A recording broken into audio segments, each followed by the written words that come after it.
당뇨 환자, 신부전 환자분들 중에서 이 커피를 먹어도 되는지 궁금한 분들 많으시죠?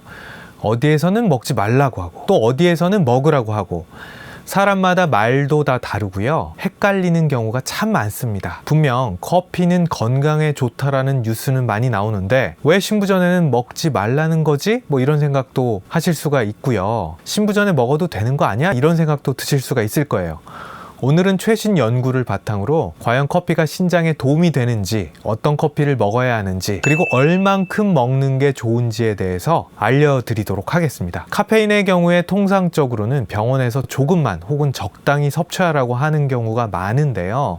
최근 나온 연구에 의하면 만성 신부전 환자가 커피를 더 많이 먹었을 때 오히려 사망률이 줄어든다라는 연구 결과가 나왔습니다. 1999년에서 2019년까지의 약 5,000명의 미국인의 데이터를 분석한 이 연구에서는요, 커피 섭취가 증가함에 따라서 사망률도 따라서 감소하는 패턴을 보였는데요. 커피 섭취량에 따라서 4그룹으로 나누어서 첫 번째 그룹은 아이스티 한 잔 정도의 카페인 섭취를 하는 사람, 두 번째 그룹은 커피 한 잔 정도의 카페인을 섭취하는 그룹, 세 번째 그룹은 커피 한두 잔의 카페인을 섭취하는 그 사람, 마지막 네 번째 그룹은 커피를 여러 잔 마시는 사람의 경우로 나누었는데요. 놀랍게도 커피를 여러 잔 마시는 정도의 카페인 섭취 그룹에서 사망 위험이 제일 낮았다는 겁니다. 약 24%나 사망률이 낮아졌었는데요. 이 연구 결과만 놓고 보면 하루에 여러 잔의 커피, 즉 카페인을 섭취할수록 사망률이 낮아진다라고도 볼 수 있겠습니다. 그런데 이 연구는 역시 관찰 연구이기 때문에 카페인 섭취가 바로 사망률을 감소시킨다라고 인과관계로 말하기에는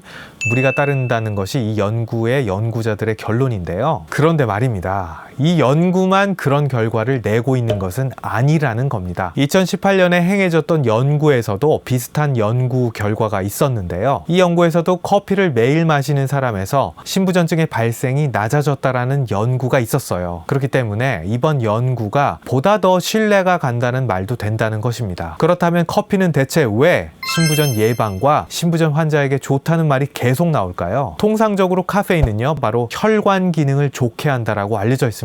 혈관이 나빠지는 질환의 대표가 바로 신부전증이니까요. 카페인이 이런 좋은 효능이 있을 거라고 예측할 수도 있겠죠. 그리고 커피에는 이 외에도 플라보노이드와 같은 각종 항염증 물질들이 존재합니다. 그렇기 때문에 단지 카페인뿐 아니라 여러 성분이 동시에 작용해서 염증 작용을 낮춰줄 수 있을 겁니다. 실제로 커피는 다른 질환에도 좋은 영향을 줄 수 있다는 연구들이 많이 발표가 되는데요. 치매나 중풍 예방에도 도움을 줄 수 있다는 연구들이 있죠. 이러한 질환들도 모두 혈관 건강과 염증에 관련된 질환들입니다. 이런 말을 들으니까 저도 지금 커피 한 잔이 막 땡기는데요. 아마도 이 연구가 가장 깊은 사람들은 평소에 커피를 즐겨 마시던 환자들일 겁니다. 쓰면서도 먹고 나면 졸음이 싹 달아나는 커피를 끊지 않아도 된다니까요. 삶의 낙 하나를 포기하지 않아도 된다는 뜻이겠죠. 이 외에도 커피 섭취와 신부전에 대한 논문들이 꽤 있는데요. 대체적으로 커피 섭취가 신부전을 나쁘게 하지 않는다는 결론이 대부분입니다. 그런데 그렇다고 해서 또 커피 섭취가 마냥 좋다고만 하기에는 이 몇 가지 문제점이 분명히 존재합니다. 첫 번째는 커피에 담겨있는 물입니다. 중증 신부전 환자의 경우 하루에 마셔야 하는 물의 양을 조절해야 하는 경우가 존재하는데요. 커피 자체도 이 물로 만들기 때문에 너무 많은 양의 커피를 먹는 것은 수분 섭취가 과도해질 수도 있다는 뜻이 됩니다. 두 번째는 카페인 자체의 문제입니다. 카페인은 일시적으로는 혈압을 갑자기 확 상승시키는 경향이 있다고 하는데요. 바로 혈압 스파이크죠. 이러한 혈압 스파이크가 당연히 좋지 않을 수가 있어요. 특히나 중증 신부전 환자의 경우에는 혈압 스파이크가 좋을 리가 없을 겁니다. 또 혈압이 높은 사람의 경우에도 좋지 않을 가능성도 우리가 염두에 둘 수가 있어요. 혈압이 굉장히 높은데